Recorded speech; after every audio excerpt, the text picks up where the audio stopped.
Shiba त्यांना दिसल्या व प्रत्येकावर त्या एक एक अशा बसल्या. तेव्हा ते सर्वजण पवित्र आत्म्याने परिपूर्ण झाले आणि आत्माने जशी जशी त्यांना वाचा दिली तसे तसे ते निरनिराळ्या भाषामध्ये बोलू लागले. त्यावेळेस आकाशाखालच्या प्रत्येक राष्ट्रातील भक्तिमान यहुदी यरूशलेम शहरात राहत होता.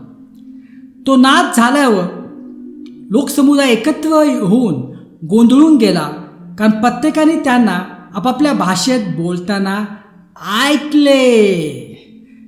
ते सर्व आश्चर्याने थक्क होऊन म्हणाले, पहा, हे बोलणारे सर्व गालील प्रांतातील ना? तर आपण प्रत्येकजण आपापली जन्मभाषा ऐकतो हे कसे?